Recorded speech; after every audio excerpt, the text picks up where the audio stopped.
Women के basically इस feminist movement को टेकअप करने से प्रॉब्लम नहीं है, उन्हें उनकी स्ट्रेटजी से प्रॉब्लम है। वो समझते हैं कि ये स्ट्रेटजी सूटेबल नहीं है। क्यों? The way they are putting the pressure, the way they are basically leading the women and the way they are educating the women, the way they are educating the rest of the fourth, उस basically उस message से उनको problem है, उसके spread होने से problem है और उसके आगे चलकर इंप्लीकेशन जो हो सकते हैं उससे उनको प्रॉब्लम है। तो हम अगर देखिए तो जिस तरह से इस आर्गुमेंट को प्रोपोगेट किया जाता है कि तो एक वो एक घरानों की खबर नहीं है, वो इसको चला रही हैं और कुछ लोग जो हैं जो पाले गए जिनके घरों पर मेड्स हैं और उनकी सर्वेंट्स हैं और उनके बच्चों को पाल रही है, ये आर्गुमेंट नया नहीं है, ये आर्गुमेंट पुराना है। मिसाल के तौर पर आप देखिए कि जब लिबरल फेमिनिज्म से बिलोंग करने वाले एक स्कॉलर है जॉन स्टुअर्ट मिल, उन्होंने 1858 के अंदर अपनी किताब लिखी थी subjugation of women, subjugation of women. अच्छा, और उनकी जो वाइफ थी Harriet Taylor Mill, Harriet Taylor Mill, उनका ये आर्गुमेंट था कि अगर जो अमीर क्लास की विमन है, if they are having the women servants who are looking after their children, then who will look after the children of the servants? उनकी देखभाल कौन करेगा? तो जो अब पाकिस्तान के अंदर आर्गुमेंट है ये तो नया नहीं है, पुराना आर्गुमेंट है। अच्छा, तो जिस तरह से एलिटिज्म पर इसका इल्जाम लगाया जाता है और इस मैसेज को प्रोपेगेट किया जाता है, चलाया जाता है, ये सिर्फ इस वजह से है कि उन आइडियाज को हैमर करना है आपके दिमाग में, जो आइडियाज रियासत चाहते हैं, जो आइडियाज स्टेट को सूटेबल है, विमन के हवाले से या मेल और फीमेल के सोशल रिलेशनिंग के हवाले से या मेल और फीमेल के पॉलिटिकल एंड कल्चरल रिलेशनिंग के हवाले से। अब आ जाते हैं आज़ादी के बाद प्री पार्टीशन की तरफ। जो 19वीं सदी है उसकी आखिर और 20th सेंचुरी का जो आगाज था, वो आगाज वो जो सेंचुरीज थी वो बड़ी एक अवेकनिंग की सेंचुरीज थी सब कॉन्टिनेंट के लिए पर्टिकुलरली। बहुत सारे हमारे पूरे सब कॉन्टिनेंट के अंदर बहुत सारी वॉइसेस थी। आप खैबर पख्तूनख्वा से लेकर आपको जनाब इंडिया के एक्सट्रीम कॉर्नर्स तक आपको वॉइसेस मिलती हैं, लेकिन मैं दो वॉइसेस का जिक्र करूँगा, ठीक है जी। एक मुस्लिम वॉइस है और एक हिंदू वॉइस है। मिसाल के तौर पर एक खातून थी पंडिता रामबाई, पंडिता रामबाई, PMBITA। आप जाकर इसका जगह पढ़िएगा, इसकी स्ट्रगल बड़ी शानदार है, बड़ी खूबसूरत स्ट्रगल है। ये एक ब्राह्मण क्लास से बिलोंग करने वाली खातून थी। आप यकीनन मुझसे ये भी सवाल पूछेंगे कि why case study of elite class women, तो मैं इसका आपको आंसर दूंगा। तो पंडिता रामबाई 1858 से लेकर 1922 तक था। ये उसका एक ड्रीम था, एक यूटोपियन उसका ख्वाब था, लेकिन उसने उस वक्त इस बात पर जोर दिया, वो चाहती थी उसकी जो फेलो इंडियन विमन है उनके पास ऑटोनॉमी चाहिए और उनके पास आज़ादी। अब किस तरह की आज़ादी की ग्रास पैमाने पर एक बड़ा शानदार आर्गुमेंट मैं आपके साथ शेयर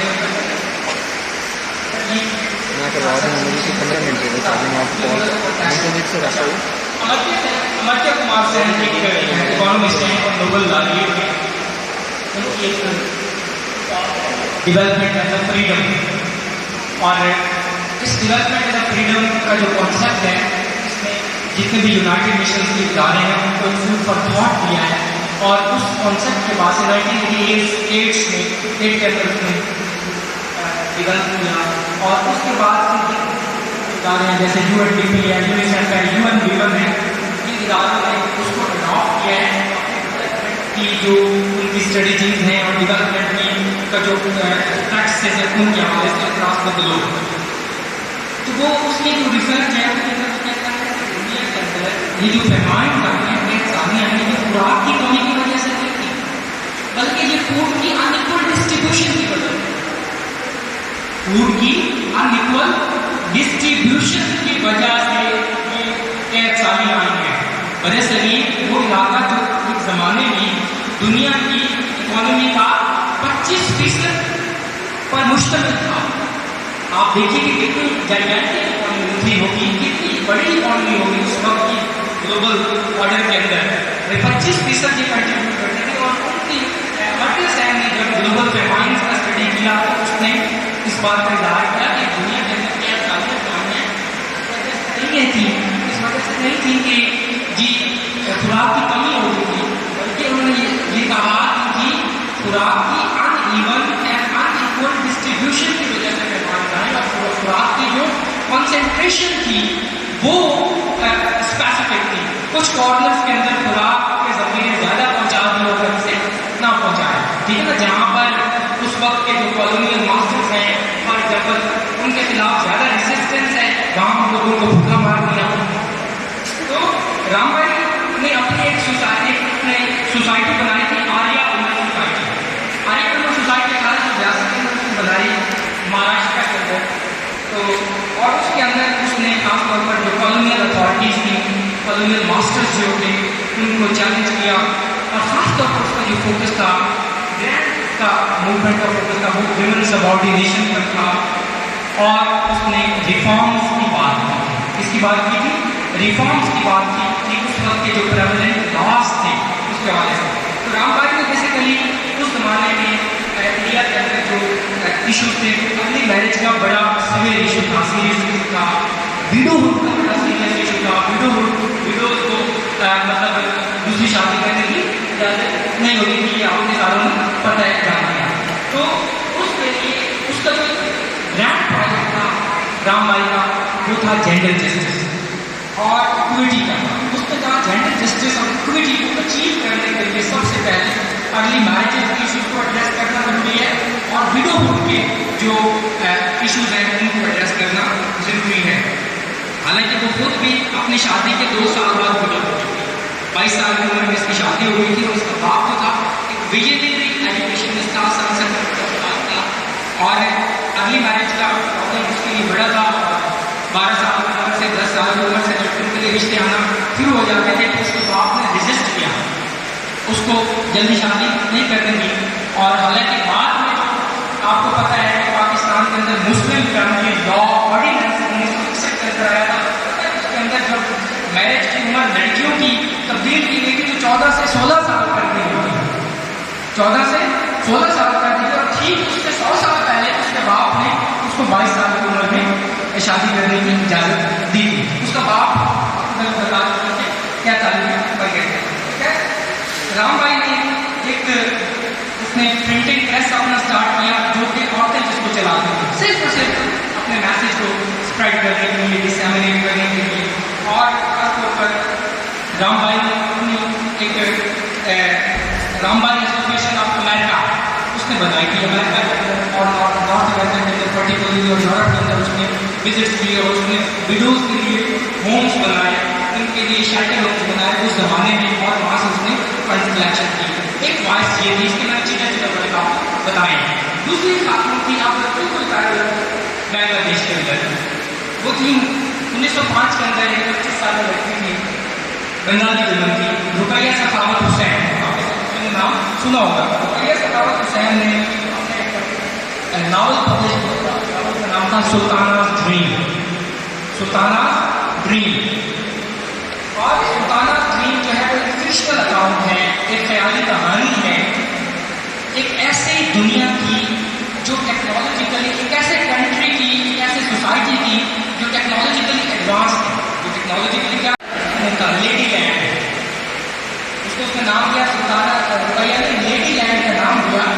और उसका लेडी लैंड के बारे में जो उसका विजन था रुकैया का वो ये था, उसने कहा था कि जी जिस तरह से वही मेरी बात का क्राफ्ट पर आती है, उसने कहा जिस तरह से आपने सेकुलरिज्म में, तन्हाई में, जनाना के अंदर औरतों को रखा हुआ है, धर्म के अंदर आपने औरतों को रखा हुआ है, उसी तरह से आप मर्दों को जनाना के अंदर कैद करके और औरत को आप पर्दे के बगैर बाहर जाने दें, उनको दुनिया को रूल करने दें। ये उसका एक ख्वाब था, उसका एक क्या था, एक ड्रीम था। तो रुकैया ने अब लेडी लैंड के अंदर बड़ी मजेदार की बात है, मतलब how far sighted she was. आप ये सोचिए, अभी जो ये बात मैं आपको बताने जा रहा हूँ, उसने कहा लेडी लैंड के अंदर उसने उन यूनिवर्सिटीज को इमेजिन किया जिनको औरतें रन कर रही हैं, औरतें चला रही हैं जिन यूनिवर्सिटी को। अच्छा, और उसने कहा था कि वो यूनिवर्सिटियाँ ऐसी रिसर्च करेंगी जो आपका एक ऐसा माशरा बनाएंगी जो इकोलॉजिकली सस्टेन्ड होगा। आप एनवायरमेंटल जो मूवमेंट है, एनवायरमेंटल जस्टिस की, ये तो वो ग्रेटा थनबर्ग की वो जो लड़की है स्वीडन की आई है, उसकी मूवमेंट तो आपको आज आ रही है। तो आप ये देखिए तकरीबन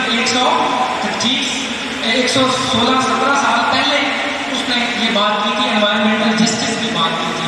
या 1960s के अंदर रैचल कार्सन खातून ने जब अपनी किताब पब्लिश की थी एनवायरमेंटल जस्टिस के हवाले से, जो जिस किताब को आज एनवायरमेंटल राइट्स के लिए, एनवायरमेंटल प्रोटेक्शन के या एनवायरमेंटल राइट्स के एक्टिविस्ट हैं या गुरुज हैं उसको बाइबल समझते हैं।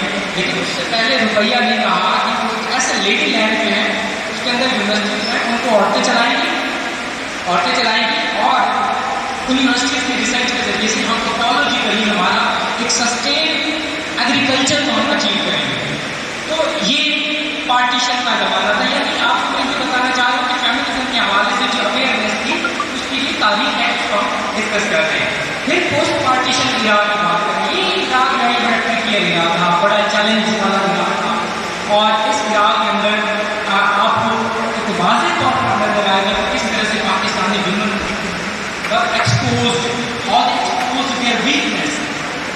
Despite of having the capacity, they remained silent. They opted out, ambiguous strategies. उन्होंने कुछ एक्टिव स्ट्रेटजी इख्तियार की सिर्फ रियासत के जबर से अपने आप को महफूज करने के लिए, अपने आप को बचाने के लिए। पार्टीशन में मैं जंप करके 1960s तक आ गया, 1960 की दहाई में आ गया। 1960 की दहाई में एक राइज आया था पाकिस्तान के अंदर, खासतौर पर जहाँ पर विमेन की वेलफेयर के लिए और डेवलपमेंट के लिए कुछ ऑर्गेनाइजेशन बनी। उनमें खासतौर पर एक ऑर्गेनाइजेशन थी अफवा, ऑल पाकिस्तान विमेन एसोसिएशन। ये आप अपने कॉलेज में देखते हैं, अफवा डिग्री कॉलेज है। और ये जो ऑर्गेनाइजेशन की बोर्ड बनी हुई आप लोग, यानी कोई हार्ट आर्ट तो नहीं है, ऐसा कुछ तो नहीं है, मैं लतीफ़े भी सुना देता हूँ। बोला तो उसने कीड़े निकले, घर गई दूध बोला कीड़े निकले, वापस गई उसको दिया, भाई हम नहीं चाहिए, कीड़े निकले, तो बाजी अपनी किस्मत निकाल ले, बंदा लाया तो स्कूटर निकले।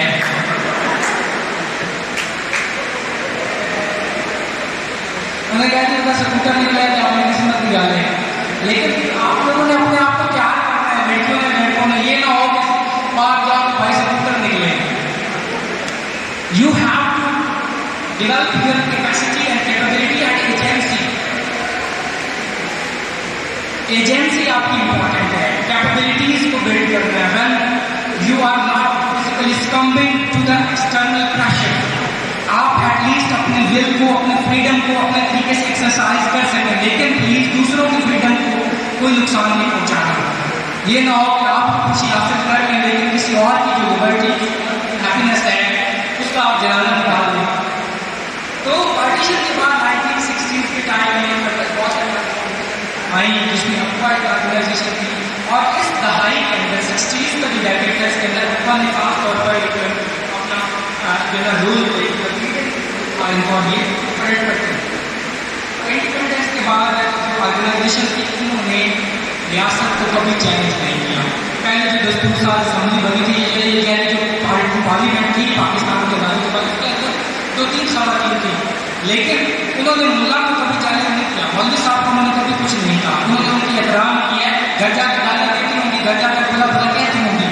अच्छा, तो रियासत को चैलेंज नहीं किया, सिर्फ और सिर्फ अपनी पॉलिटिकल पोजीशन उन्होंने इख्तियार की थी। अफवा ने मिसाल के तौर पर उसके 2 सेलिएंट फीचर्स थे, 2 उनके कोर प्रिंसिपल थे।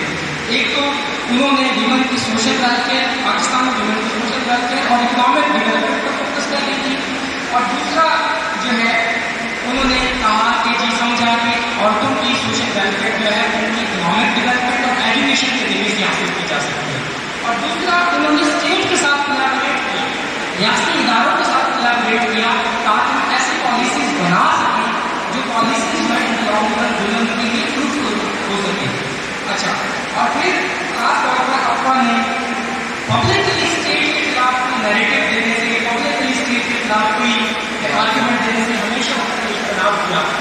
the way of stating any argument against the public. वो सिर्फ और सिर्फ उस वक्त का जो डिक्टेटरशिप थी और उस वक्त का जो मार्शल लॉ उसकी वजह से। अच्छा, तो ये जो कोऑपरेशन और कोलैबोरेशन का जो सिलसिला था ये बस शॉर्ट लिव, ये ज़्यादा देर नहीं चला, ठीक है जी। और इवन अब ये देखिए कि जो जुल्फ़िकार भुट्टो का जो टाइम पीरियड था 1971 से 1970 का जो टाइम पीरियड था उसके अंदर भी ये कोऑपरेशन और कोलैबोरेशन चलती रही, लेकिन 1980s के अंदर एक नई औरतों के हकूक़ की मूवमेंट चली पाकिस्तान के अंदर, एक नई वेव आई, एक नई लहर दौड़ी। खासतौर पर इसके अंदर जो ख़वातीन को जिन मसाइल का सामना करना पड़ा आप सिर्फ सोच सकते हैं। मैं आपको एक मिसाल दूँ, मिसाल के तौर पर जस्टिस नासिर जावेद इकबाल की हम एक दिन क्लास पढ़ रहे थे और वो एक वाक़या नरेट कर रही थी। उनकी शौहर जस्टिस जावेद इकबाल को बताया, जस्टिस जावेद इकबाल की अदालत में केस आया। केस क्या था? केस ये था कि ज़ियादत का दौर था और उस वक्त हदूद ऑर्डिनेंसेस जो थे वो थे और ख़वातीन के साथ जिनसे ज़्यादती होती थी तो ख़वातीन पर ये कहा जाता था कि 4 गवाह लिया, अगर गवाह नहीं ले आती थी तो फिर साबित नहीं कर सकते थे, गवाह नहीं ले आती तो उसका बिना बजा के आए करके जेल डाल दिया, गवाह पुलिस वाले अलग बदसलूकी करते थे हर लिहाज से। तो एक शख्स था वो अपनी बहू को लेकर ससुराल से लेकर मायके जा रहा था, तो कोई ससुराल लेकर जा रहा था मायके से लेकर, रास्ते में कहीं उनको रात पड़ के ट्रेन छूट गई, वो प्लेटफॉर्म पर बैठे रहे और इंतजार कर रहे हैं, आप जा सकते नहीं थे कहीं। रात में किसी तरह पुलिस आई और पुलिस ने कहा कि तुम दोनों घर से भागे हुए, उसका ससुर और बहू थे भागे हुए, पुलिस उसको लेके गई और उनको पर्चा दायर कर दिया, उसको जनाब उनको तशद्दुद का निशाना बनाया। जस्टिस जावेद इकबाल की अदालत में केस गया तो उसने जनाब उनको रिलीज किया। ये एक एग्जाम्पल मैंने आपको दिया है कि उस वक्त रियासत में किस हद तक जबर कर रही थी, किस हद तक कंट्रोल मैकेनिज्म को अडॉप्ट किया हुआ था कि आपकी जो पर्सनल लिबर्टी थी, आपके जो पर्सनल क्वार्टर्स थे, आपके जो सेपरेट स्पेसेस थे, even they were not safe, वो भी सेफ नहीं थे, वो भी महफूज नहीं थे। तो इसके अंदर इस दौर के अंदर खासतौर पर अब रियासत को करें, इसके अंदर रियासत में एक्चुअली पीछे एक जिहादी बयानिया प्रोपेगेट किया हुआ था, उसको चलाया हुआ था, उसको बयान किया हुआ था और अर्ली डेकेड्स के अंदर ख़वातीन की मूवमेंट इसी वजह से ये जो कंट्रोल मैकेनिज्म थे इसी वजह से फेमिनिस्ट मूवमेंट की 1980s के अंदर आई और वहाँ पर विमेन एक्शन फोरम ऑर्गेनाइजेशन बनी। अब विमेन एक्शन फोरम जो थी ये अर्बन सेंटर्स के अंदर काम कर रही थी, इसके अंदर काम कर रही थी, अर्बन सेंटर्स के अंदर काम कर रही थी और उसके पैरेलल सिंध के अंदर एक मूवमेंट की सिद्धांती तहरीक और ये बड़ी मकदार तहरीक थी सिद्धांती तहरीक। इस तहरीक के बारे में कभी आप वेबसाइट पर जाकर पढ़िए। अच्छा, ये जो सिद्धांती तहरीक थी ये रूरल सिंध से मौजूद थी, वहाँ से ये निकल कर सामने आई थी। दोनों मूवमेंट जो हैं वो उस वक्त का हाइपर नेशनलिस्ट जो बयानिया था, एब्सोल्यूट डिक्टेटरशिप थी, जो अमरीत थी, उसके एहतजाज में, उसके रेस्पॉन्स में, उसकी मज़ाहमत में ये मूवमेंट्स जो है ये उभरी थी पाकिस्तान के अंदर। और ख़ासतौर पर विमेन एक्शन फोरम जो है इन्होंने ख़ासतौर पर डेमोक्रेटिक नॉर्म्स की बात की थी, रियासत के अंदर विमेन की इंक्लूजन की बात की थी, उनकी शमूलियत की बात की थी और प्लूरल और सेकुलर स्टेट की बात की थी विमेन एक्शन फोरम में। जबकि जो सिद्धांती तहरीक थी वो फोकस किस पर कर रही थी, वो फ्यूडलिज्म के खात्मे की बात कर रही थी। सिद्धांती तहरीक फ्यूडलिज्म के खात्मे की बात कर रही थी, अच्छा डेमोक्रेसी को रेस्टोर करने की बात कर रही थी और उसके साथ साथ जो है वो खासतौर पर फेडरलिज्म की बात कर रही थी, प्रोविंशियल ऑटोनॉमी की बात कर रही थी। मैं ये समझता हूँ शायद यही वजह रही है कि पीपल्स पार्टी की जब हुकूमत आई थी 2008 में डिक्टेटरशिप के खात्मे के बाद उन्होंने तरमीम जब पास की थी, 18वीं तरमीम के तहत उन्होंने सूबों को एक ऑटोनॉमी दी थी, आज़ादी दी थी, फिर जनाब अपनी खुद से क्या कर सकें, कानून साजी कर सकें, हेल्थ पर तालीम पर। तो विमेन एक्शन फोरम जो है इसने पब्लिकली इसमें भी सवाल इसमें भी उस वक्त भी इन्होंने रियासत को एनकाउंटर करने के लिए रियासत के खिलाफ पॉलिटिकली उस वक्त इन्होंने भी मतलब क्या है इख्तलाफ किया था, इस बात से इन्होंने अवॉइड किया था। आप देखिए कितना डबल का जमाना था कि आपके पास फ्रीडम नहीं है बात करने की, सच को सच कहने की, हर बात कहने की, साफ बात कहने की, ठीक है जी। तो बैक के अंदर अब बैक का प्रॉब्लम क्या था विमेन एक्शन का? प्रॉब्लम ये था कि उसके अंदर अगेन डाइवर्स वॉइसेस थी। वो जो शुरू में मैंने आपके साथ एक आर्गुमेंट शेयर किया था कि फेमिनिज्म जो है वो एक डाइवर्स मूवमेंट है, ख्यालात रखने वाली जो खबरें हैं वो शामिल है। यही एक्सपीरियंस पाकिस्तान ने भी किया, यही एक्सपीरियंस किसने किया? पाकिस्तान ने भी किया विमेन एक्शन फोरम के प्लेटफॉर्म पर। इसके अंदर गाइडलाइंस तैयार किया विमेन एक्शन फोरम ने उस वक्त वो रेडिकल जो है स्टांस प्रदान नहीं किया, नहीं किया। उसकी वजह यही थी कि रियासत जो है उसकी क्लचेस बहुत स्ट्रॉन्ग थी, उसकी ग्रिप बहुत स्ट्रॉन्ग थी। जो आज विमेन बात कर रही है औरत बात के जरिए से on the issue of body, body की जो सेंटिटी है, औरत के जो बॉडी का तकद्दुस है उसकी, या जो सेक्सुअलिटी का जो पर्सपेक्टिव है, सेक्सुअलिटी का जो एक पॉइंट ऑफ व्यू है उसकी हवाले से जो बात कर रही है, या जो फैमिली का जो इंस्टीट्यूशन है उसके हवाले से जो आज बंदी बातें कर रही है उसको प्रयास नहीं कर पा रही। सिर्फ और सिर्फ तो उनके अंदर भी कुछ क्वार्टर्स ऐसे थे जो इस बात को नापसंद करते थे, और ये पाकिस्तान का एक्सपीरियंस नहीं किया। मैं आपको मिसाल इसलिए ये दे देता हूँ, मिसाल के तौर पर दूसरी जो तहरीक थी ना यूरोप के अंदर औरतों की हकूक़ थी, जिसको रेडिकल फेमिनिज्म कहा जाता है। रेडिकल फेमिनिज्म जब 1960s के अंदर स्टार्ट हुआ तो रेडिकल फेमिनिज्म के अपने अंदर 2 सालों के अंदर 2 ग्रुप बन गए थे, एक लिबर्टेरियन रेडिकल फेमिनिज्म था और एक कल्चरल रेडिकल फेमिनिज्म था। और वही रेडिकल वाले जो थे वो लिबर्टी, सेक्सुअल लिबर्टी की बात कर रहे थे। सेक्सुअल लिबर्टी से मुराद सिलेक्शन ऑफ स्पाउस भी है, उसका पॉजिटिव एस्पेक्ट देखेंगे, उसका पॉजिटिव एस्पेक्ट है। जैसे CEDAW convention on the elimination of all forms of discrimination against women, CEDAW CEDAW, इसको आप नोट कर लें, तमाम लड़कियों लड़कियों को एक बार जरूर पढ़ें। ये जो सीडा है ये एंटी डिस्क्रिमिनेटरी लॉ है, जिसका पाकिस्तान ने भी इस पर साइन किए हुए हैं, इसको माना हुआ है, पाकिस्तान इस पर सिग्नेटरी भी है, पाकिस्तान इस पर अपनी रिपोर्ट भी देता है। और सीडा के अंदर भी राइट है आपका स्पाउस सिलेक्शन का, और इस्लाम भी उधर जो बात करता है शादी के लिए इजाब और कबूल की बात करता है, ऑफर एंड एक्सेप्टेंस की बात करता है, ऑफर एंड एक्सेप्टेंस की बात करता है। जो रेडिकल फेमिनिज्म था उसके अंदर भी 2 ग्रुप बन गए थे, एक रेडिकल लिबर्टेरियन था और एक रेडिकल कल्चरल था। रेडिकल कल्चरल वाले भी कहते थे कि आप अपने सेक्सुअल लिबर्टी को अटेन करें, लेकिन आप उसके जो कल्चरल नॉर्म्स और वैल्यूज हैं एटलीस्ट उनका भी ख्याल रखें, उनका भी क्या करें, ख्याल रखें। जब आप ये करते हैं कल्चरल नॉर्म्स का ख्याल रखें, तो कल्चरल नॉर्म्स तो प्रिवेलेंट वही है जो पैट्रियार्कल नॉर्म्स हैं, कल्चरल नॉर्म्स तो वही है जो पैट्रियार्कल नॉर्म्स हैं, यानी पितरसरी निज़ाम के अंदर पैट्रियार्कल सोसाइटी वो निज़ाम जहाँ पर मेल के पास एक डोमिनेंट पावर होती है, मेल के पास एक फाइनल अथॉरिटी कह सकते हैं, कमांड होती है, बड़े बड़े फैसले समटाइम ऐसा नहीं है कि औरत के पास कमांड या अथॉरिटी या कंट्रोल नहीं है। लेकिन ओवरऑल हम सोसाइटी जब आइडेंटिफाई करते हैं तो पाकिस्तानी सोसाइटी की एक पेट्रियार्कल सोसाइटी है। अच्छा जी, तो गैप के अंदर भी कुछ अल्टरनेटिव वॉइसेस थी, कुछ कॉन्ट्ररी वॉइसेस थी, वॉइसेस का एहतराम नहीं किया, क्योंकि उनकी जो कुछ रिलीजियस ग्रुप थे वो कंजर्वेटिव थे और वो ट्रेडिशनल और ट्रेडिशनल फैमिली सिस्टम का सपोर्ट करते थे। तो अब 2021 के अंदर एक रुबीना सहगल पाकिस्तान में राइट्स एक्टिविस्ट ने कॉल होगी, she was a reading right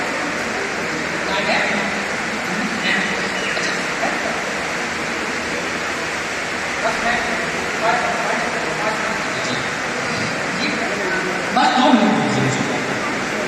तो रुबीना सहगल 2021 में चौधरी पाकिस्तान में एक लीडिंग वॉइस थी। अच्छा, इन्होंने ये कहा था कि एक्चुअली उस वक्त जो खवातीन थी ना वो मुल्ला की विकेट पर खेल नहीं सकती। इमरान खान की हम इस्तेमाल करते हैं, उसने कहा जी उस वक्त की जो खवातीन थी एक्टिविस्ट थी वो मुल्ला की विकेट पर खेल नहीं सकती।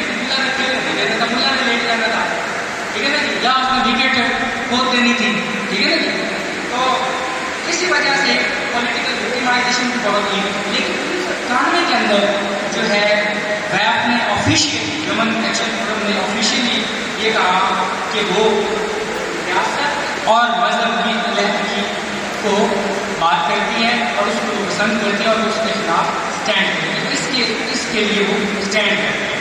अब उसके बाद 2000 के बाद से पाकिस्तान में बहुत सारे मूवमेंट्स हैं। मिसाल के तौर पर आशा है अलायंस अगेंस्ट सेक्सुअल हैरेसमेंट, ये मूवमेंट चल रही 2011 में स्टार्ट हुई है। फौजिया सईद की एक किताब है लिमिटेड चार्ज, इसका जाके रिव्यू पढ़ लीजिएगा अगर आप किताब बाय नहीं करना चाहते हैं। फौजिया सईद की एक और किताब है living on their own terms, ये 2019 में पब्लिश हुई है या 20 में ऑक्सफोर्ड से। ये बड़ी सस्ती किताब है, 500 रुपये की मिलेगी। इसमें पाकिस्तानी मूवमेंट का आपको बड़ा तस्करा मिलेगा, खासतौर पर कुपवाड़ा के अंदर, मुल्तान के अंदर जो मिलिट्री फार्म है और जो किसानों की मूवमेंट थी, पीसेंट विमेन मूवमेंट थी। और आपको मजे की बात बताऊँ, ये जो पीसेंट वुमेन मूवमेंट रही है, इसके अंदर of the pheasant women movement जो क्रूशियल इवेंट्स थे, जो क्रूशियल डिसीजन थे उसमें, और जो क्रूशियल इवेंट्स की वुमेन लीड कर रही थी, और ऐसी वुमेन जो 5 जमातें भी नहीं पड़ी हुई, जो 5 जमातें भी नहीं पड़ी हुई। मिसाल के तौर पर एक वाक़ा दूँ आपको, एक खातून जो है वो मिलिट्री फार्म पर जा रही है चारा काटने के लिए, और फौज में रोका हुआ है कि आपने चारा करना अपने बच्चे के साथ चारा काटने के लिए पुलिस के साथ लेके गई हुई है। उधर से फौज के एक बंदे ने मुखबरी कर दी है, गुस्ल भी कर दी, और फौज जनाब आ गई है, गन लेकर वो देख रही है, और बेटे को निकाले खैर एनी ऑफ कामयाब होगी, वहाँ से फरार हुई, मौके से बच गई। उसके बाद उस खातून ने क्या किया, ये भी एक एक्टिविस्ट स्ट्रेटेजी है, उस खातून ने रोजाना मस्जिद में इलाम करा, जिस बंदे ने मुखबरी की थी वो का छोटा, उसने कहा ठगने, मैं तुम्हें जानती हूँ, मेरे सामने आ, मैं तुझसे मुकाबला करना चाहती हूँ, तू सामने आ। अच्छा, रोजाना उसका ऐलान करना मस्जिद में, आपने उस बंदे की इतनी एंटी सोशल मतलब इतनी उसकी इंसल्ट हुई, उसने पैगाम बुलवाया, मैं तुमसे माफ़ी मांगता हूँ, क्या ऐलान करना बंद कर दो, लेकिन ऐलान करना तो ये भी एक एक्टिव स्ट्रेटजी। तो उसके बाद फिशर फोक मूवमेंट है पाकिस्तान के अंदर तहरीक, इस फिशर फोक तहरीक के अंदर भी औरतें लीडिंग रोल परफॉर्म कर रही हैं, लेडी है वर्कर मूवमेंट है, उसमें भी औरतें जनाब सरबराह हैं और वो लीड कर रही हैं, वो औरतें की 10 जमात के पास है। बात ये कहने का मकसद क्या है, बात मकसद ये है कि जो एकम्प्लिश करना है, उस एकम्प्लिश करने के लिए आपके पास पहले उस एकम्प्लिशमेंट को आप गोल की सूरत में, गोल के बाद आप in the due process, in the course of that accomplishment आप अपनी एजेंसी बिल्ड कर रहे होते हैं।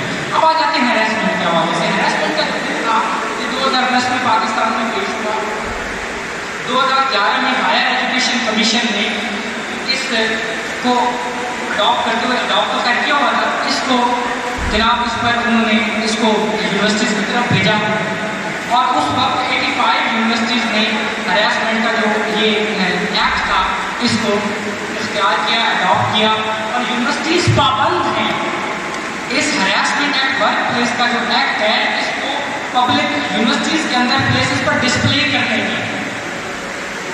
करने की पाबंद है, ठीक है ना जी।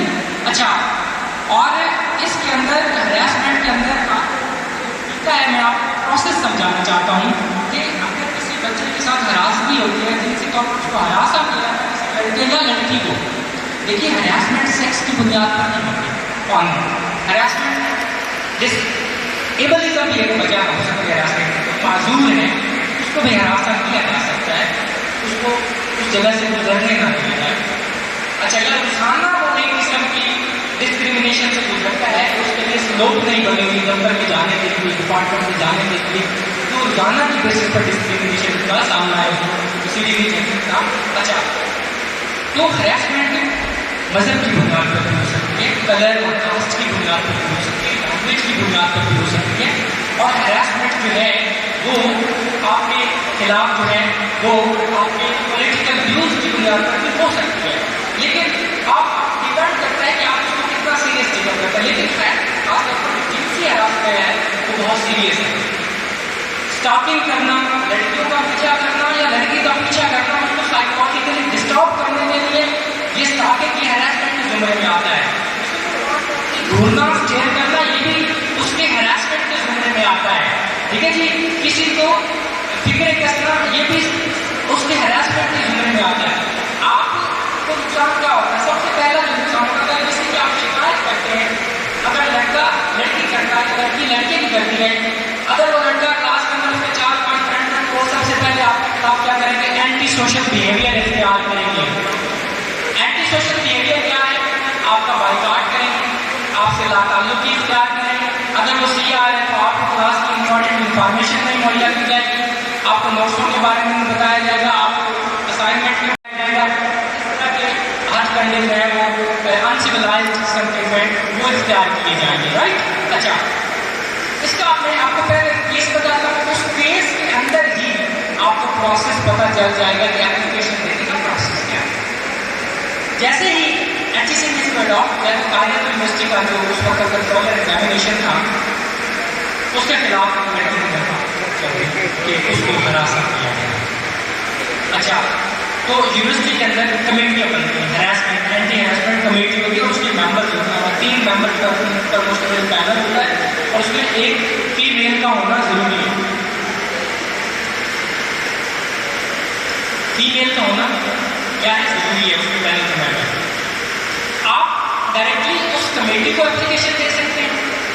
उस लड़की ने कमेटी को एप्लीकेशन दी, कमेटी ने जनाब उस बंदे को गिल्टी पाया, वो बंदा चला गया ऑम्बड्स पर्सन के दफ्तर में। ये मुतसिब का इदारा है, आप लोगों ने हमारे वाले मुताबिक पाकिस्तान शायद नहीं पढ़ी, हमने पढ़ी है। एक इदारा होता था वफाकी मुतसिब फेडरल ऑम्बड्स पर्सन। पहले ऑम्बड्स मैन लिखते थे ना, लेकिन मैन का लफ्ज जो है मैन रिप्रेजेंट करता है, पर्सन का लफ्ज जेंडर एंड लैंग्वेज की बात दोनों को रिप्रेजेंट करता है। तो जब फेडरल ऑम्बड्स पर्सन को देखता है, उसका काम एक वाच बनाता है। उस इदारे का काम ये है कि होता है कि कहाँ पर कहीं मुल्क में लाता हुकूमत तो नहीं है, राइट की वायलेशन तो नहीं हो रही है, ये इदारा एग्जिस्ट करता है। बाकी उसकी चाहे वो टूथलेस इदारा बनता है तो अलग बात है, उसकी स्टेट ना हो ये अलग बात है। इसी तरह से वही ऑम्बड्स पर्सन का इदारा सूबाई लेवल पर भी है, ऑम्बड्स विमन का इदारा है। मेरे ख्याल में पंजाब की कुछ मालाकारी रही है, अब कौन है? खानदान पंजाब के अंदर भी विमन ऑम्बड्स पर्सन का दफ्तर है, जो कि शिकायत सुनता है इसकी हरासमेंट की या किसी को खतरा हो तो एक हेल्पलाइन भी जारी की है, 10-13 के नाम से हेल्पलाइन है, 10-16 के नाम से। अगर आप किसी ऐसी पोजीशन पर है, किसी ऐसे प्लेस पर है जहाँ पर खतरा है कि आपको हरासा किया जा सकता है या आपको खतरे का सामना है, उस पर हेल्पलाइन पर मिलाएं कॉल, आपको वो रेफ्यूज प्रोवाइड करेंगे या आपको मतलब जो है हेल्प वहाँ पर पहुँच जाएगी, एड पहुँच जाएगी। उस लड़की तो जब उस लड़के को उस बंदे को कंट्रोल एग्जामिनेशन को जब यूनिवर्सिटी की हरासमेंट कमेटी ने गिल्टी पाया तो अम्बड्स मैन के पास चला गया।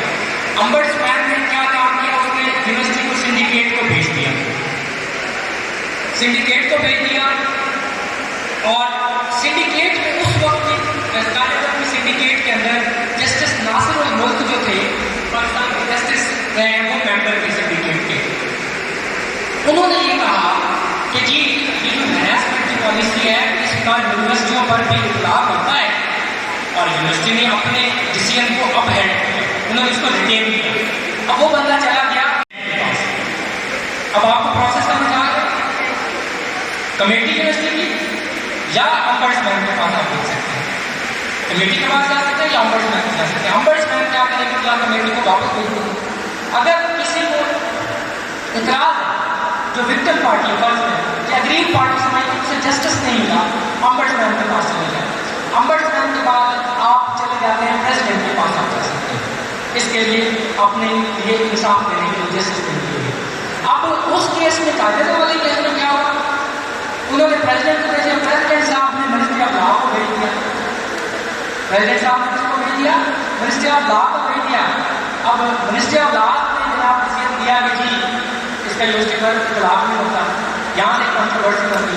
बहरहाल इसका यूनिवर्सिटी पर भी इतलाक होता है और पब्लिक प्लेसेस पर भी इतलाक होता है वर्क प्लेस हरासमेंट का। तो इसका ये प्रोसेस है।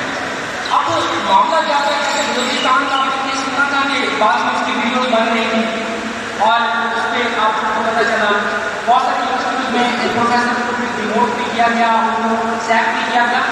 आप इसके अंदर जो इसका आर्टिकल नंबर 8 है वो पढ़ लें, इसको आप डाउनलोड करें, इसको आप अपने प्रिंट करके रख लें। एटलीस्ट इसका जो प्रोसेस है इसको एक बार खुद पढ़ लें, इसका तरीका कार क्या है। और HEC की जो गाइडलाइन है, आज किसी ने फिर 2020 के अंदर अपनी पॉलिसी को रिवाइज किया है, सिर्फ उसे कागज यूनिवर्सिटी वाले केस को मद्देनजर रखते हुए।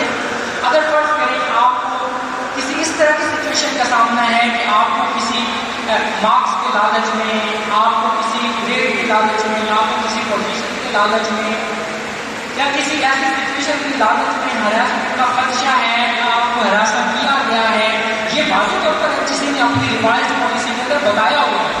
जो 2020 के अंदर हरासमेंट की पॉलिसी है, ये वेबसाइट पर पड़ी हुई है, आप जाके सर्च करें HEC guidelines on work place harassment को आपको मिल जाएगा। तो ये और ये बाकायदा उन्होंने ये छिटके डाली हुई हैं, क्लासेस डाली हुई हैं उसके अंदर कि अगर ऐसी सिचुएशन का सामना है तो उसमें करें। अब हमारे रिव्यू में प्रॉब्लम ये है कि एक्चुअली इसकी रिपोर्ट कम होती है। अब ये बड़ा ट्रेडिशनल आदमी है, रिपोर्ट कम होती है, बट स्टिल वैलिड है, बट स्टिल ये वैलिड भी है। और एक बड़ी मेजर रीज़न भी है इस पर जो है अमल दरामद उतना ज़्यादा नहीं होता। दूसरा, पाकिस्तान में जो सबसे बड़ा प्रॉब्लम है सिर्फ हरासमेंट के हवाले से दूसरे मामलों में भी जो है ना, उसमें सज़ा होने की शरह कम है,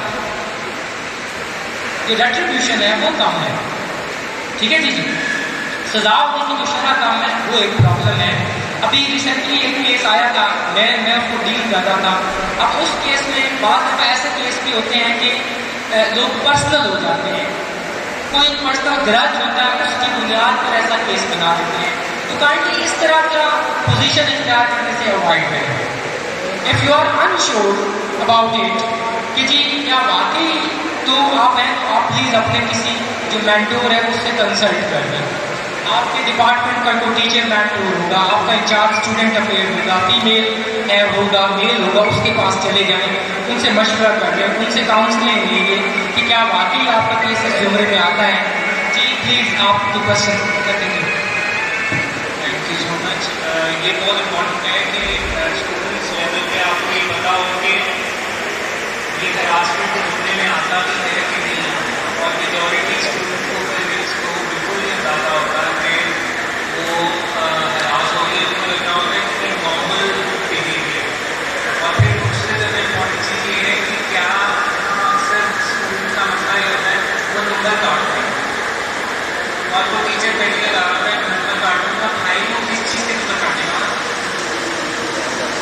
मतलब आपकी पर्सनल सेल्फ रिस्पेक्ट से ज़्यादा क्या है? और यहाँ पे क्या है, क्वेश्चन फ्रॉम स्टूडेंट्स अगर आपने कोई सवाल के बता तो प्लीज आप कर दें।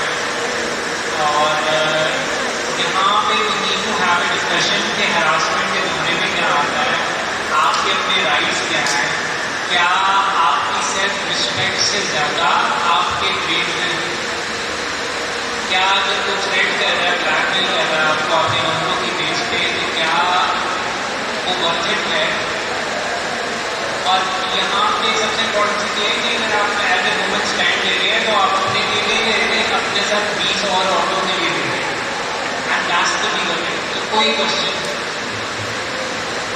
मैं एक वाक़या तो मेरे डिपार्टमेंट का वाक़या है, लड़का लड़की थे, प्रोजेक्ट साइंस डिपार्टमेंट के थे।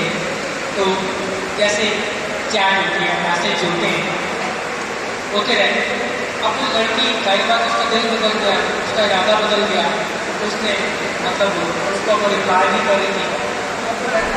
वो थोड़ा सा लैजिम हो गया, उसने कहा तो मेरी है फादर के साथ लैंग्वेज, ठीक है ना जी। तो उसने कहा जी, और उसको तंग कर रहा हूँ, हम लोग मनोरंजन कर रहा हूँ, उसके दोस्त उसको चिढ़ाए, अच्छा वो जा रही है, ला जा रही है। अच्छा, अब उस लड़की ने आई मेरे पास एक चीज़ मैटर हुआ। मैंने सबसे पहले उस लड़की को धोया, मैंने कहा बात यह है तुम 1 महीने से हरास होगी, तुम आज क्यों आई? सबसे पहले तुम एप्लीकेशन लिख के ले आई, लिया और तुम मेरे पास देख स्टेट द रीजंस और लॉजिकल रीजन, जो कोजेंट रीजन जो आपको देख। एक बात। दूसरा, उस लड़की को बुलाया, मैंने कहा बात है बेटा उसकी मर्जी नहीं है, उसकी विल नहीं है, तो तुम पीछे पड़ के कोई और तलाश कर लो फ्रेंडशिप के लिए। इट्स ओपन, ठीक है ना, कोई और तलाश कर लो। मैंने उसने कहा मैंने कहा तो बलोचिस्तान में अब तुम इसी तरह किसी लड़की को अननोन नंबर पर मोबाइल परचेज कर रहे हो तो स्टॉक कर रहे हो तो मोबाइल पे बार बार चेज करना ये साइबर क्राइम्स में आता है ना, साइबर क्राइम्स में आता है। आपकी जो वर्चुअल स्पेस है उसको डिस्टॉर्ट करता है। आपके इंस्टा पे, आपके ट्विटर पे, आपके फेसबुक पे, या जो भी आप सोशल नेटवर्किंग का जो भी प्लेटफॉर्म यूज़ कर रहे हैं, तो ये साइबर क्राइम्स में आता है। इस पर भी लॉ मौजूद है। मैंने कहा अगर तुम बलूचिस्तान के अंदर यूनिवर्सिटी के अंदर किसी लड़की को वैसे कर रहे हो तो मैं देखता हूँ तुम्हारा मुँह लाल कर देती कपड़ों से, तो क्या समझा है लड़की बात को अवॉइड कर रही है, तुम्हें इग्नोर कर रही है, या थोड़ी सी गवर्नमेंट हुई है तो तुम मतलब जो है ओवर हो रहे हो। खैर बात उसके बाद उनका मामला दफा दफा हो गया। तो इसमें ये भी होता है कि आप ऐसी सिचुएशन को टैक्टफुल डील करना होता है। अच्छा मैं आपको बताऊँ एक और बात क्या है, लड़की इल्जाम लगा रही थी कि लड़के ने मुझे कहा है मेरे पीछे बैठे बाइक में आपका लोग जाने वाली सड़क है। अब ये 2 महीने पहले का वाक़या है। लड़का कहता है मेरा भी उसी गली के साथ घर है, मैं रोजाना आता जाता हूँ, उसको गलत है। अब लड़की को 1 महीना पहले वो जो एक वहम होगा लड़की का फर्ज करें, लड़की का वहम होगा या सच होगा, 2 महीने पुरानी बात है। अब लड़की और लड़के के दरमियान क्लास में बहस हो गई है, लड़की शाउट करने लगी है, लड़के ने कहा मैं तो थप्पड़ मारूंगा। उसके बाद लड़की जनाब DSC ऑफिस चली गई है। उसके बाद लड़की ने पुराना खाता खोल दिया कि जी इसने मुझे कहा मेरे पर बैठ जाओ। उसके बाद लड़की क्या करती है, जब अपनी क्लास होती है मेरे हक में गवाही देनी है, मेरे हक में गवाही देनी है तुम लोगों ने। अच्छा तो आप जो सर बात बता रहे थे कि आप जाने में भी हरासा हो रहे होते हैं और जानबूझकर भी हरासा हो रहे होते हैं या हरासा कर रहे होते हैं। लेकिन इस सारे प्रोसेस के अंदर आपने ख्याल इसी बात पर रखना है कि जो एक लीगल एक्शन है, जो लीगल ड्यू कोर्स है, प्रोसेस है, उसको फॉलो करें। Please I welcome your question अगर है किसी के क्वेश्चंस करें, जिसके क्वेश्चन कोई बात पूछनी है आपके साथ तो कंफ्यूजन और यस सर आपने कहा कि सजा हम करती है केस में, तो फिर फायदा क्या हुआ मेरे कोर्ट करने का अगर केस का कुछ करना है?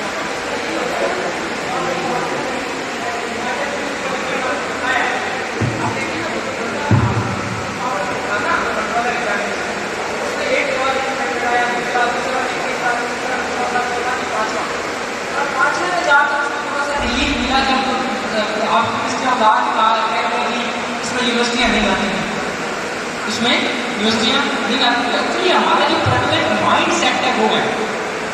अभी मैं पर्दे में थोड़ा सा या अभी एग्रीकल्चर यूनिवर्सिटी के अंदर 2 केस हुए टीचर्स के।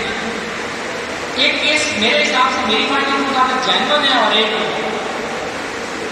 जो है वो विक्टिमाइज किया गया प्रोफेसर को।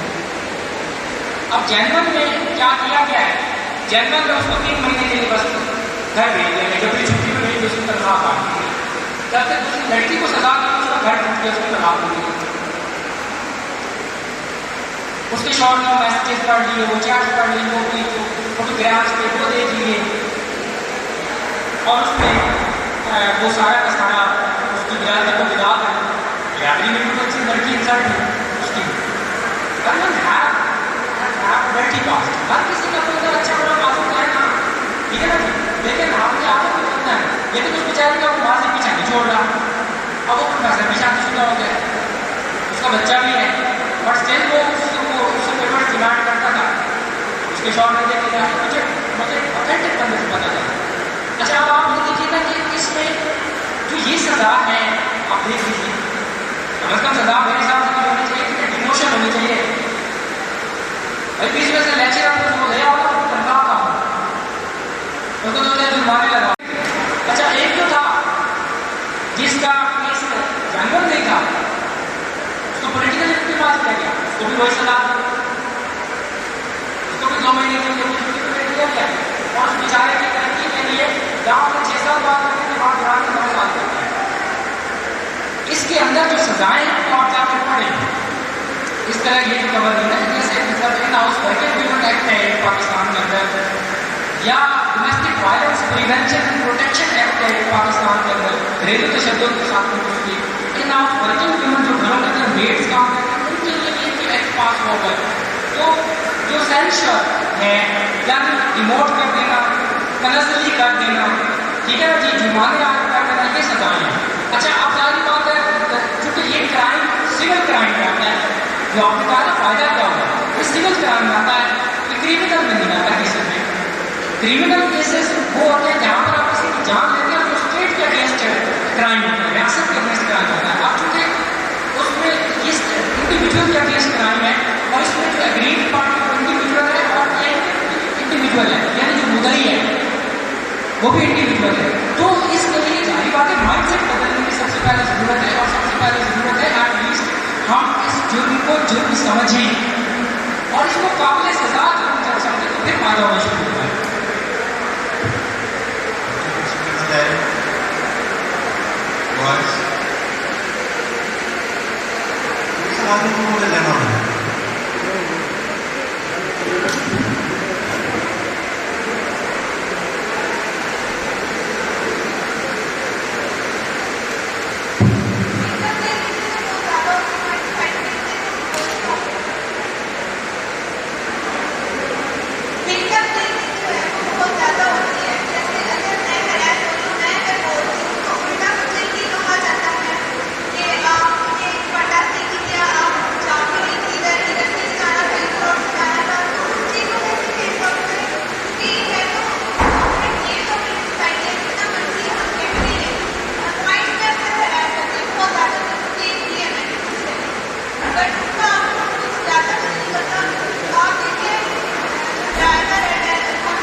Thank you.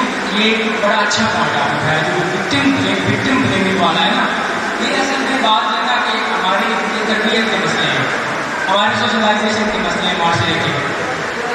अच्छा, और उसमें यही है ना कि पहले मिसाल के तौर पर जब छोटा भाई, जब थोड़ा सा बड़ा भाई बहन से छोटा उसके साथ जाता है, मार्केट में जाता था, और कोई मार्केट देखता था तो वो घर आकर बहन को मारना शुरू कर देता था, ठीक है ना जी, बहन को मारना शुरू कर देता था। अब बहन से कोई दुश्मन नहीं है, ये हमारे जो नॉर्म्स हैं और हमारे जो कस्टम और ट्रेडिशन है, ये इसके पीछे बहुत बड़ी रीज़न है।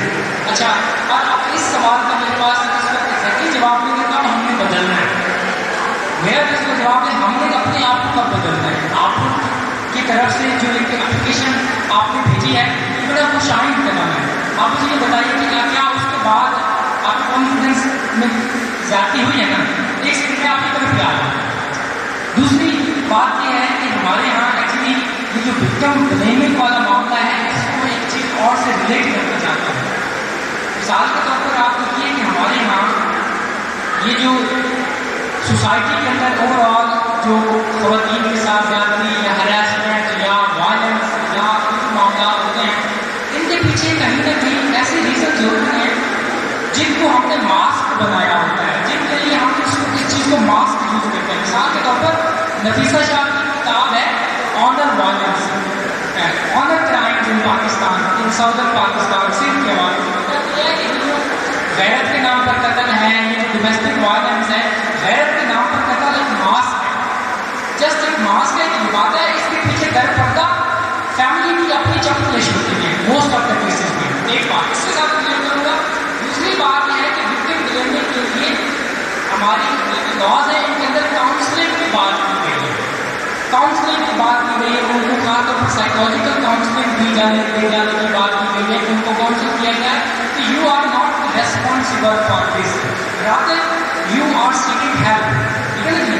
उसमें अगेन मेरा जवाब ये है कि हमारे जो आइडियोलॉजीज है हमारे माशरे के अंदर, मर्दों और औरतों के हवाले से जो हम उनको डिस्टिंक्टिव ट्रीटमेंट देते हैं, और औरत को जो प्रॉपर्टी समझने का या चैटल समझने के पीछे बहुत बड़ी वजह है। ये जब तक ऐसे नोशन और ऐसे आइडियाज और प्रैक्टिस तब्दील नहीं होती, तब तक तो ये चीज़ें नहीं आती हैं। एंड ये वेरी इंपॉर्टेंट है।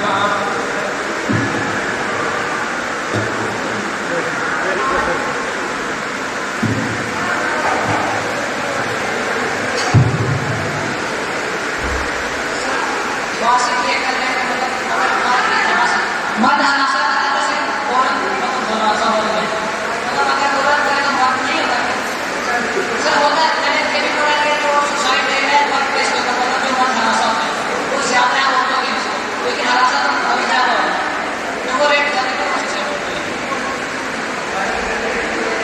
सर। वर्क प्लेस पर जो सोसाइटी है ना मर्दों का वो ज्यादा औरतों के, लेकिन औरतें ज्यादा हरासा होती है।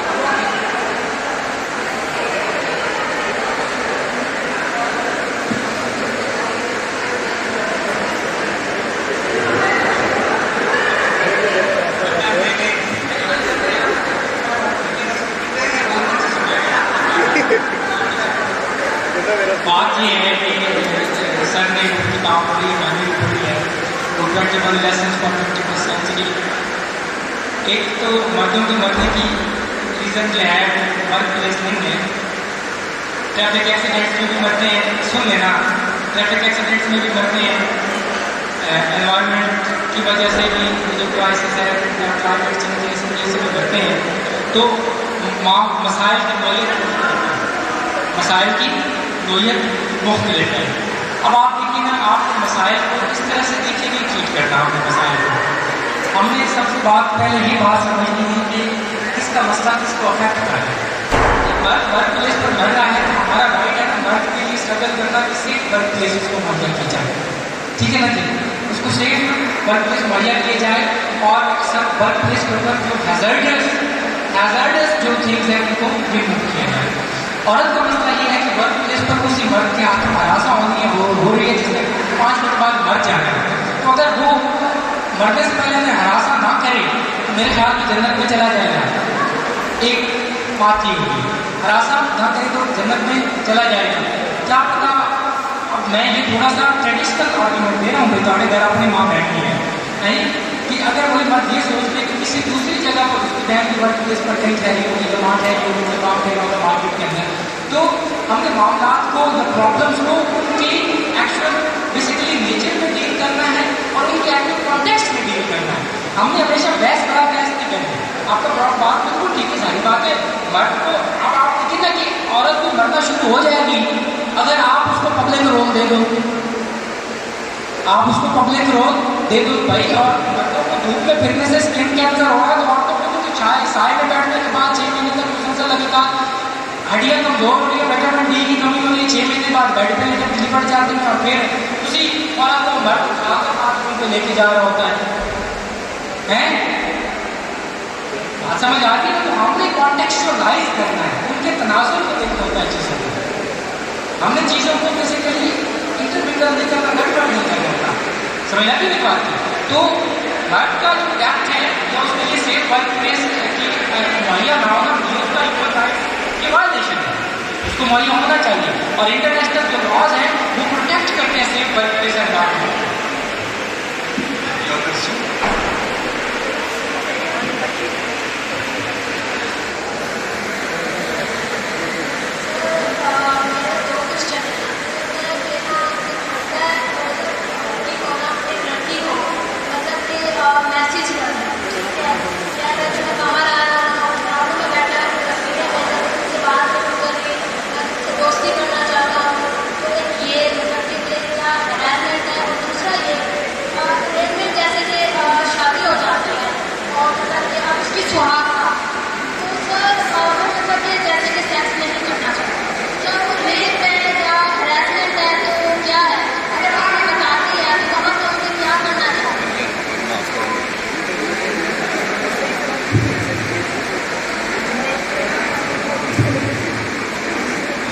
पहला जो क्वेश्चन है वो तो सीधा सीधा हरासमेंट का केस है।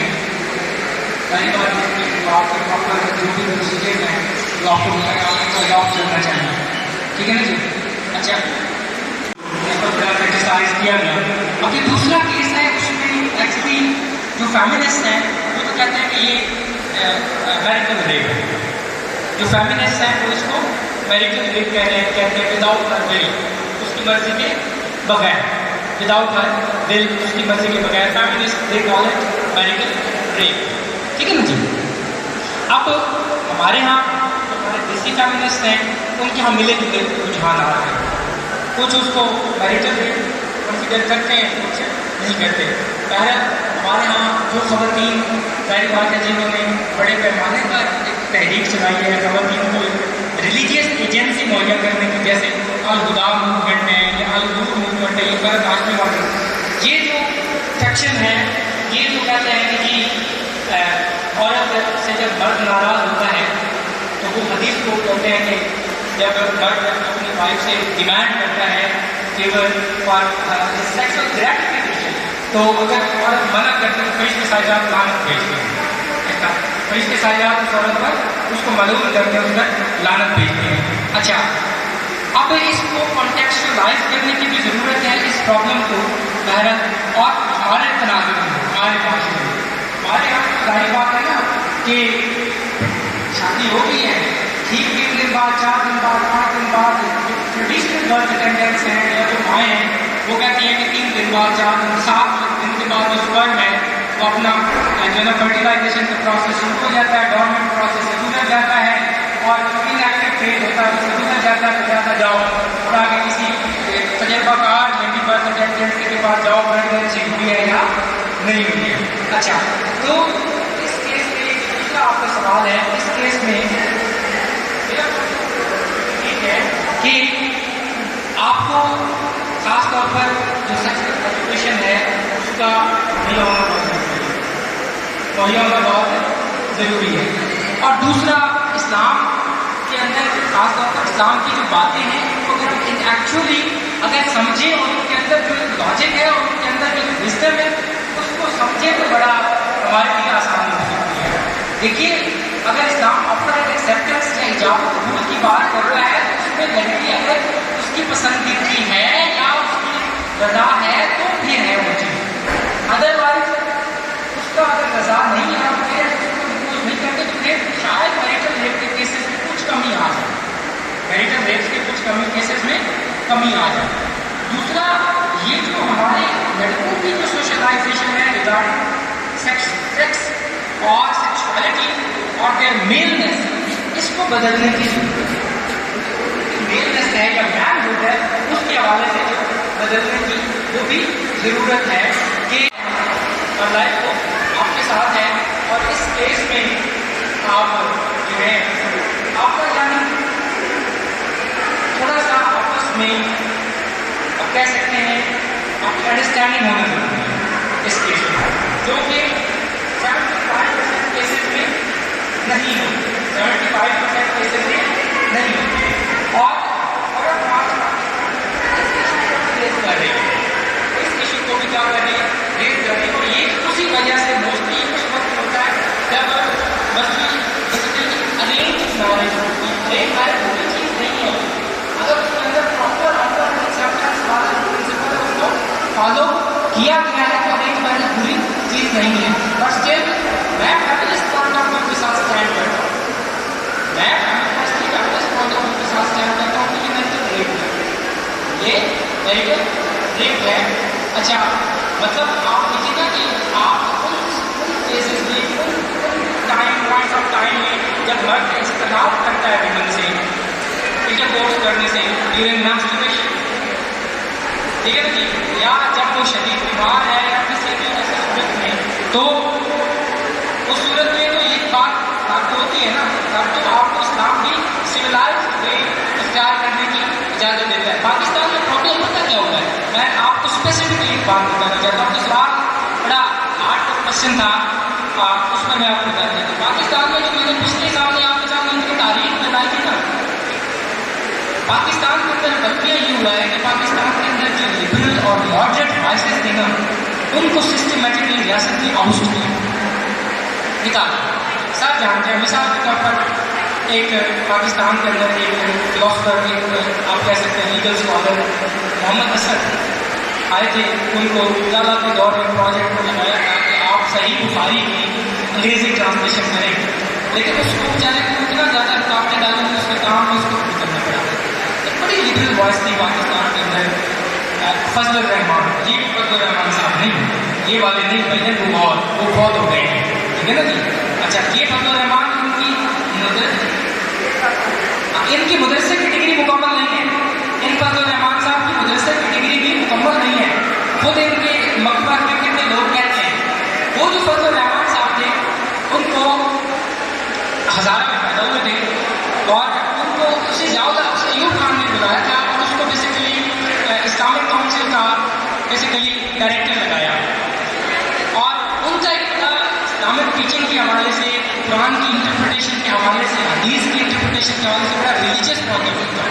लेकिन जो ट्रेडिशनलिस्ट मुल्ला थे उन्होंने उन पर कुफ्र का फतवे लगा दिए, कुफ्र के फतवे लगा दिए और उसको हटा दिया गया और वो 1969 के अंदर अमेरिका चला गया। उसके बाद अमेरिका में फिर उसने 15-20 साल शिकागो यूनिवर्सिटी इंडियंस के अंदर पढ़ाया, ऑक्सफोर्ड यूनिवर्सिटी से वो खुद पढ़े हुए थे और उनका काम पढ़ने वाला है। कभी उनके बारे में सर्च कीजिएगा, उनकी जो कुरान के हवाले से कमेंट्री इंटरप्रिटेशन है वो पढ़े। मैं आपको रेफर करूँगा, ये जो आपको नजर आए डॉक्टर रिफत हसन लिख लेना, एक पाकिस्तानी स्कॉलर है, लीगल एक्सपर्ट है, पाकिस्तानी स्कॉलर और लीगल एक्सपर्ट है, उनका इस पर बड़ी शानदार कमेंट्री है रिलीजियस टीचिंग के हवाले से। ये जो सवाल है दूसरा, एक और खातून है सबा महमूद, बहुत हो गई है, अमेरिकन पाकिस्तानी अमेरिकन आप कह सकती हैं एंथ्रोपोलॉजिस्ट थी। उनकी एक किताब थी पॉलिटिक्स ऑफ पीटी, उसके अंदर उन्होंने मिस्र के अंदर जो पीटी मूवमेंट चली थी ना, ऑर्थोडॉक्स मूवमेंट चलाई थी कि मजहबी तालीम पर, मजहबी नॉलेज पर मर्द की इजारादारी नहीं है।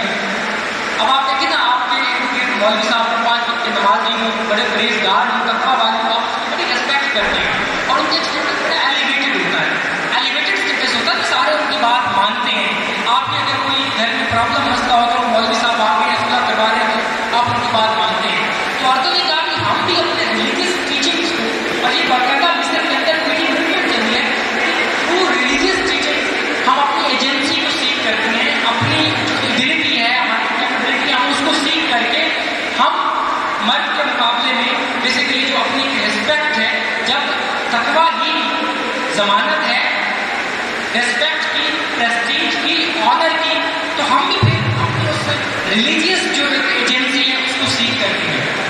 ठीक है, तो ये भी एक वे आउट हो सकता है जहाँ पर हम बेसिकली उन मामला को किल कर सकें। ठीक है ना जी, जहाँ पर उन मामला को ऐसे आर्गुमेंट्स को किल कर सकते हैं। ठीक है ना जी। अच्छा, एक तरफ हमें जैसे देखिए ना, 2 तरह के हमें आर्गुमेंट के सामने आए। एक तरफ हमें आप देखिए ना, आप खलील और रहमान कमर के इंटरव्यू करने वाली जो खवातीन होती हैं, पर वो भी तो कोई थॉट रखती है ना, लेकिन कभी कोई एक एग्जाम्पल दें, इतनी फजूलियात हो गई, किसी एक एंकर ने उसको कहीं पर रोका हो, कहीं पर उसको स्लैप किया हो। अच्छा, तो इस तरह की वॉइसेस को रियासत जो नोट करती है और जिससे वॉइसेस होती है उनको निकाल दिया जाता है। गांधी को 2010 में गवर्नमेंट ने मजबूर कर दिया, काउंसिल ऑफ इस्लामिक आइडियोलॉजी के रोल को काम कर दिया। ठीक है ना जी। अच्छा, काउंसिल ऑफ इस्लामिक आइडियोलॉजी से ऐसे काम करवाया कि जी आप उनको मार सकते हैं। अब वो मारने का मर्द में समझ नहीं आता, ये तो आपने जानवरों की तरह मारना है।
नहीं, हैप्पी रेनी डे। अच्छा उसके अलावा हैप्पी गर्मी डे, ये सारे क्लासमेट्स में आते हैं। हमारे यहाँ लड़कियाँ जो है वो लेजी नहीं होती ये कहने के लिए कि नो। आप मुझे सबसे बड़ी तकलीफ चढ़ती है, मेरे को वीडियो में अंदर मुझे गुड मॉर्निंग का मैसेज देते हैं, सारा खानदान मैसेज नाराज है, मैंने कहा ना दे, मुझे नहीं आपकी मॉर्निंग चाहिए। तो आप उसे कहते हैं भाई तुमने अब मुझे मैसेज नहीं करना। हमारे यहाँ लड़कियाँ लेजी इस तरह होती है कि उन्होंने नाम नहीं करना।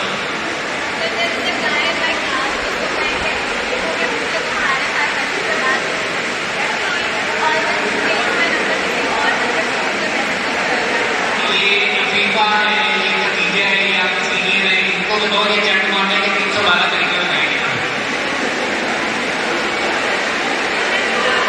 You don't need to feel alone in any issue. There are people there who can help you. इसको देखिए, ये जो ऐसे केसेस होते हैं ना, इन केसेस में आपके डिपार्टमेंट के अंदर इंचार्ज स्टूडेंट अफेयर है, फीमेल इंचार्ज स्टूडेंट अफेयर भी है, मेल इंचार्ज स्टूडेंट अफेयर भी है। मैडम आपकी फीमेल इंचार्ज स्टूडेंट अफेयर है, मैडम को बताएं। और मैं आपको बताऊँ यूनिवर्सिटी के अंदर इस वक्त जो डायरेक्टर ऑफ स्टूडेंट मैं खुद अपनी जो मेरी फैकल्टी ऑफ सोशल साइंसेज है उसमें मैं डेप्यूटी डायरेक्टर स्टूडेंट अफेयर्स हूँ, उसके प्राइज में एग्जाम दे रहा हूँ। हमारे पास ऐसे केसेस आते हैं, तो जो DSC ऑफिस है यूनिवर्सिटी के अंदर वो प्रोएक्टिवली ऐसे केसेस को सुन भी रहा है, देख भी रहा है और मिल भी रहा है। अच्छा देखिए, हर तरह के केसेस जो हैं उनको आप पहले आप अपने फीमेल इंचार्ज स्टूडेंट अफेयर्स के पास जाएँ, उन्हें बताएं, उनके पास पूरा राइट है, उनको फाइन भी कर सकती हैं, उनको तंबीह भी कर सकती हैं। आप रिटर्न एप्लीकेशन भी लेके जाएं, अगर आपको नहीं होता तो आप फिर DSC ऑफिस में जाएं, ठीक है ना जी। अच्छा तो ये सारे काम करने के लिए आपको प्रोएक्टिवली होकर काम करना पड़ेगा, परसू करना पड़ेगा। जो जब तक आप अपने पर्सनल जो आपकी कह सकते हैं ब्रेवरी है उसको शो नहीं करेंगी, आपको ऐसे केसेस भुगतना पड़ेंगे। तो सैलरी का है सबसे पहले तो आप चिट्ठा पूरा इनकार करें कि आप ऐसे नहीं करें, बस सिंपली ये मेरे ख्याल में आपका 50% मामला रिजॉल्व कर देगा। मेरा प्रीवियस इशू है थोड़ा ये आपने कुछ बताया। अच्छा ये स्टूडेंट्स का ये जो मैंने स्टूडेंट अफेयर इंचार्ज बहुत ज़्यादा नोटिस किया है, females do come to me but it's small number and very selected ones come. Most of them they sit at the back and send only one girl to represent all of their problems. That is not possible. You all have to come forward. My number is with everyone, I think, because it's in the group. So you have to inbox me personally if you have any problem. And the most important thing is that you have to come in writing. The problem is most of the time you only come with a story, and when I ask you to go back and write an application, I think you personally feel that I don't want to address your problem, so you only go back. I don't even like to come back and ask कि madam मैंने ये problem आपको बताई थी। तो एक घंटा भी मैंने देखा है कि you start crying and screaming when the incident happens, but after that when I ask you to go back and read the application, I see you with the same boy talking and chatting and running and laughing, and a day before you were his or her enemy. So how possible I can take any action when you don't even like to come back to me again? So this is the major issue what I am facing with the students. It's not that we are not here to listen. We are here to listen. Everyone knows me well. Everyone can come to me or Farouk. But I don't see the girls coming. Most of them only come and present. The bunch of girls or a group of girls only come to me and say, "Madam, ये problem है, ये like a story."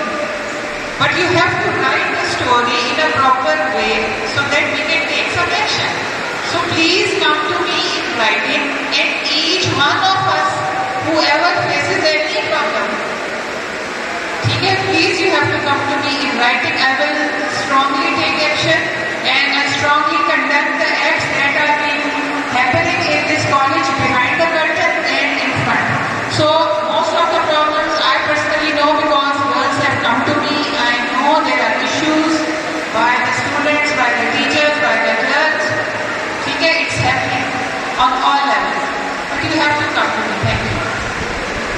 Thank you madam. बात ये है, एक हमेशा एक बात करता हूँ, आप यूनिवर्सिटी में आए हैं, तमाम गर्ल्स स्टूडेंट्स इस वक्त पर्टिकुलरली मुखातिब हूँ, आपने प्रोग्राम में दाखिला लिया है, आपने फीस भरी है, आपके पास उतना राइट है इस कैंपस के एनवायरनमेंट को एंजॉय करने का, इस डिपार्टमेंट के अंदर पढ़ने का, जितना कि आपके मेन वैल्यूज़ का है। सबसे पहले अपनी डिपेंडेंस को ख़त्म करें प्लीज़, अपने आप को इंडिपेंडेंट बनाएं। जो मैडम ने फेस किया ये सारे प्रॉब्लम, ये आपका प्रॉब्लम नहीं, हमारे कल्चर का प्रॉब्लम है, हमारे नॉलेज का नहीं, हमारे उस्तादों का भी प्रॉब्लम है। एक उस्ताद का मसला है ना एडमिनिस्ट्रेशन, वो कहता है जी मेरी बात नहीं, आपको कोई और बात करे। भाई जब तक आप अपने लिए खुद नहीं फाइट करेंगे तो दूसरा क्यों करेगा? उसका दिमाग खराब है, उसका कोई दिमाग खराब नहीं है। पर हो सकता है वो आप कोई केस को खराब कर दे, आपके बिहार पर कोई अपनी पर्सनल फेवर हासिल कर जाए, तो अपने आप को इंडिपेंडेंट बनाएं, अपनी डिपेंडेंस को ख़त्म करें। और जब आपने देखिए क्लास वालों से आप वैक्यूम में नहीं रह सकते।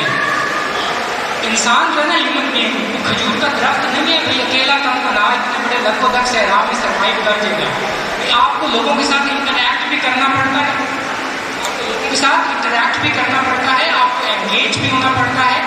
आपको एंगेजमेंट सीख करनी है, एंटेंगलमेंट सीख नहीं करनी। आपको अपने क्लास मेंबर्स के साथ उस तरह का देखिए वर्किंग रिलेशनशिप बनाना है जो एंगेजमेंट हो, जिसमें आपकी पर्सनल रिस्पेक्ट हो, आपकी पर्सनल स्पेस प्रोटेक्टेड हो। ऐसा रिलेशनशिप ना हो, ऐसा वर्किंग रिलेशनशिप ना हो जो आपको एंटेंगलमेंट लगे, जो आपको बोझ लगे। इब्राहिम इकबाली तो लड़कियां जो है, देखिए विमेन मूवमेंट की बात आप पढ़ेगा, विमेन मूवमेंट की आप हिस्ट्री पढ़ेंगे, इतनी डाइवर्स है, दो औरतों के भी ग्रुप हैं, तो आप अपनी लॉबिंग करें। अगर फर्ज करो 2-4 केस ऐसे आते हैं, तो आप 5, 10, 15, 20 लड़कियां जो है एक एप्लीकेशन के सारी करें, आप चेयर पर अपनी 4 स्टूडेंट अगर उनको देखें कि मैडम की क्या लड़कियां बदमाशी कर रहे हैं,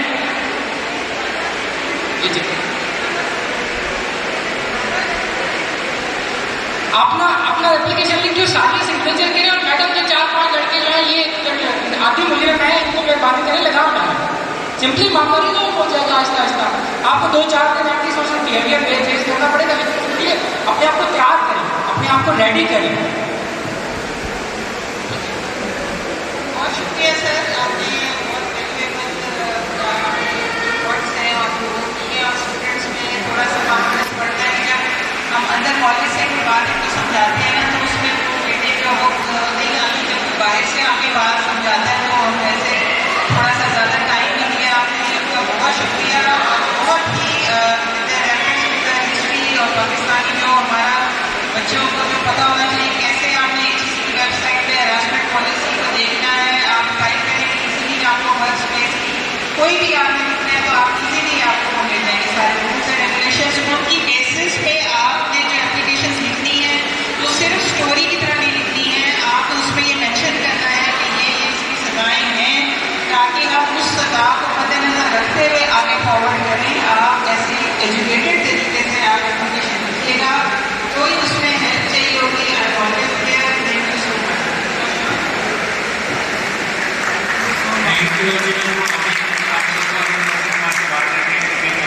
thank you so much for listening to it.